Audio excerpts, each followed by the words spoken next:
What's going on, guys? Lewis here, back again, and today we've got the all new Audi TT.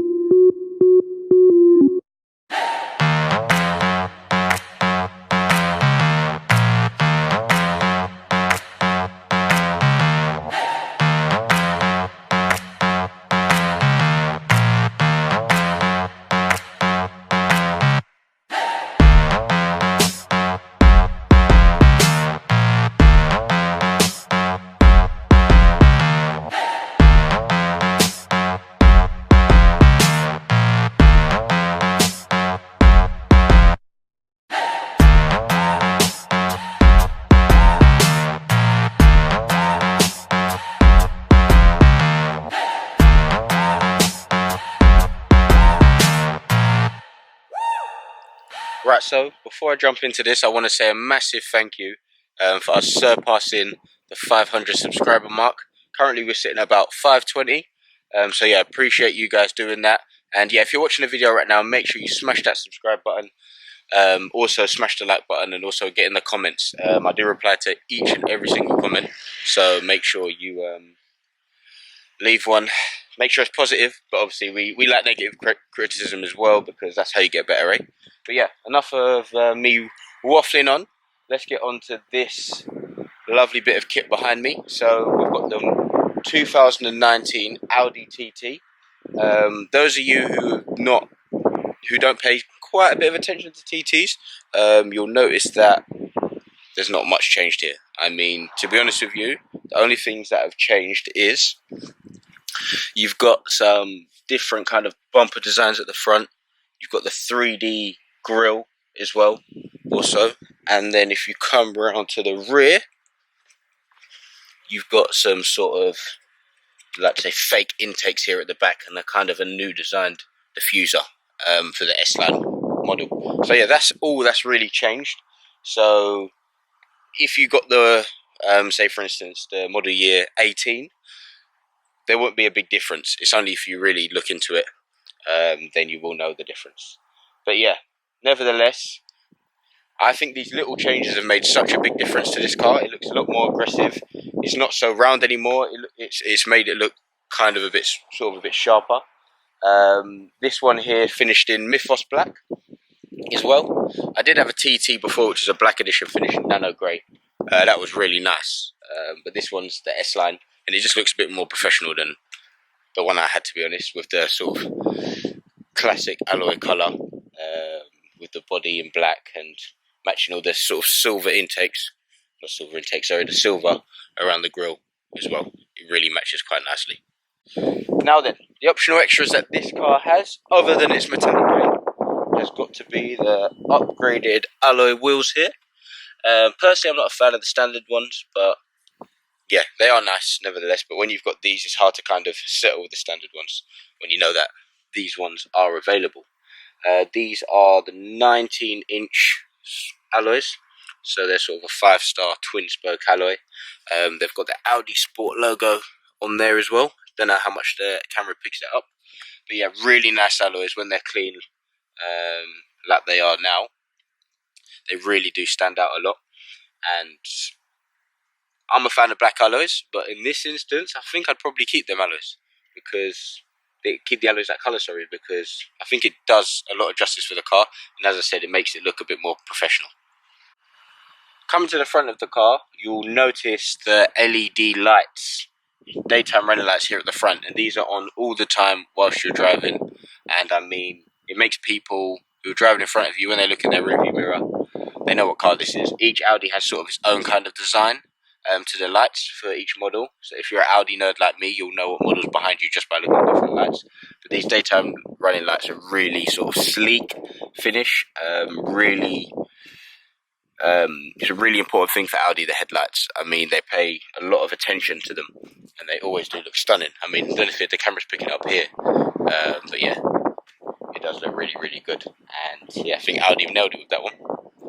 With the side profile of the car, it kind of has two characters. when the spoiler's up, it looks a lot more aggressive, I think, and I personally drive the spoiler up all the time. But when the spoiler's down, so we'd have to do for that, jump in, hold down the retractable spoiler button, that will go off, and yeah, you can see the side profile kind of changes completely.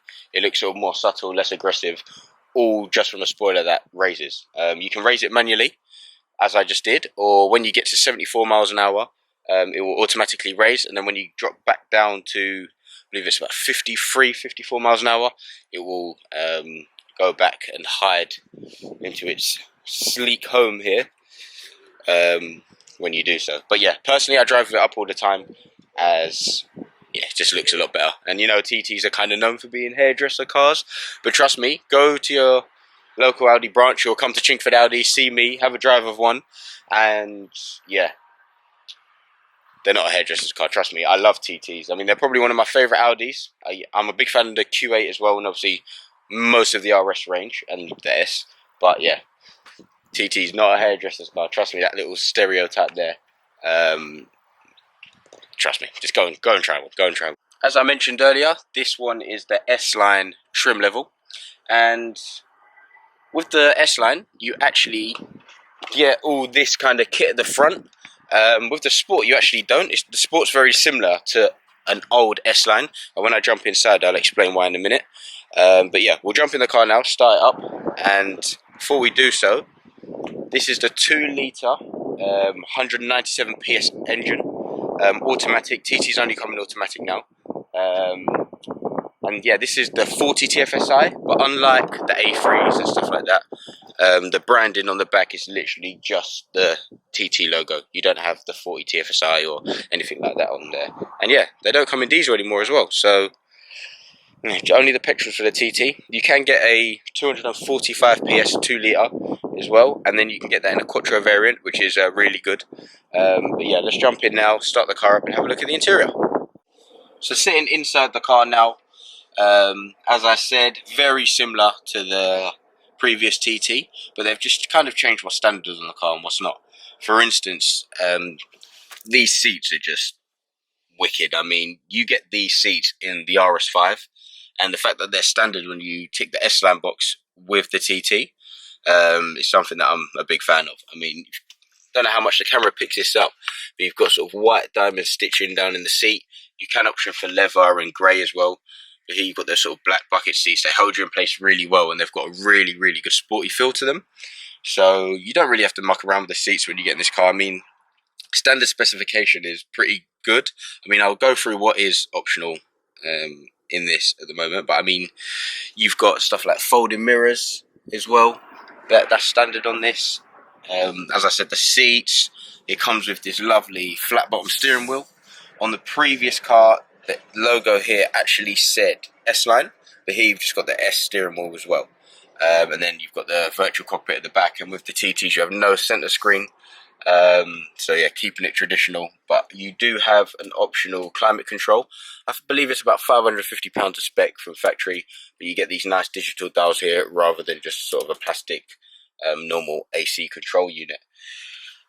And I'm trying to think what else is an optional extra on this. I mean, you notice from the back, well, you won't notice, but it's actually tinted windows. So these small windows here and the rear window, we've got the privacy glass there, and that just makes the outside of the car look a lot more sleeker rather than just having see-through windows there.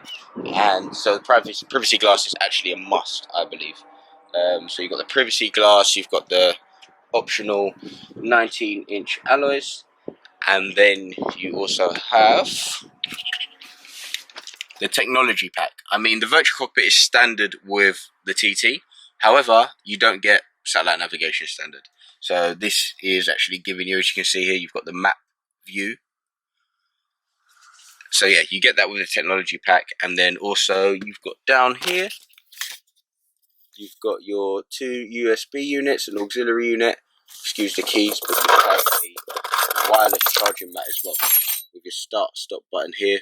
So the car's keyless. You've got your volume control there, standard with the S-Tronic gearbox, which is a joy to use. And then you can also control your virtual cockpit either by using these buttons here, and then you've got the standard sort of center console buttons that are common across the Audi range. Being a TT, you've got a bit more than just what you'd normally get in a virtual cockpit in, say, an A3 or a Q2, something like that. You actually have the full menu control here, which you would normally be seeing in the middle screen if you've got a car that has that. You've got a TT logo here. If the car is Quattro, then you do have the Quattro logo. And also another thing standard that I must point out is the heated seat. So you just press that and they're on, and you can press it and go through the modes, or you can literally use the toggle around the outside to do so. So yeah, really sort of highly spec car. And yeah, most things are standard, to be honest. You've got sort of nice inserts on the doors. You've got nice quality leather. You've got the brushed aluminium handles as well, which go nicely with the trim on the center console and sort of all the little features around the dials. Also here, you've got a sort of center armrest as well, and then underneath you've got sort of like a cup holding device with your 12-volt socket there. You've got a nice little place to slot the key as well, which I'll go and demonstrate for you now. So that hit there fits perfectly with the keys, and you've got a cup holder, but at the moment it's being used to carry chewing gums to stop that bad breath. So yeah, speakers are good on the car as well, and these are the standard ones. I'd definitely recommend going for the Audi sound system or the Bang & Olufsen, but yeah, if you've got the money, do so. In this case, this car's not specs like that, but the speakers are fine on a day-to-day use. But if you do enjoy your music like me, they can be a bit better. So yeah, that's probably the only thing I change. We will do a driving video on this car, so stay tuned, and we'll do that probably, if not the next video, the video after. We'll go for a drive. I'll let you guys know how it drives. But for now, I just wanted to give a quick walk around / overview of the car. I mean, what you guys would like to know if you are purchasing a car like this. Another thing I'd say is the rear seats. They're not usable at all, but it's good to have them there if you do need to carry the passengers. But whoever is in the back, prepare for your left ear to be getting some abuse, because they will be cramped back there and they will not like the long journeys. And with the suspension that comes with a car like this, as it is a sports car, they will be jerking around and hitting their head on the roof, depending on the height. But yeah, if you need to get from somewhere quickly, pop to the shops or giving a lift home, that's perfectly fine. But don't do long journeys, otherwise you'll find this seat right at the front and somebody behind, so you can, and yeah, it's still cramped. But yeah, 3 passengers you can get away with, but definitely not 4. You'll be sitting on top of the steering wheel, and if you like to sit literally on the back seat like I do, you're gonna struggle. So yeah, that's the TT from the inside. So guys, I hope you enjoyed that video. Just a quick walk around and sort of a first insight of the new sort of model year 19 Audi TT. So I hope you enjoyed it. Don't forget to subscribe, leave a like, turn notifications on. I noticed that the views are going up quite rapidly. We're getting some good views. But yeah, make sure you're subscribing. The content's going to be regular. This will be, once it's uploaded, it'll be the 3rd video in a week. Which is pretty good for me if you're a regular subscriber and you know I upload like once a month. But no, that's all stopped, knocked it on the head. We're ending this year correctly. A lot more uploads, a lot more cars. As you see in my last video, make sure you go check that out. We had the Bentley Continental GTC, which I'm a big fan of, and I'm sure you guys will love. But yeah, that's been Lewis B. So enjoy whatever you was doing before you clicked on this video.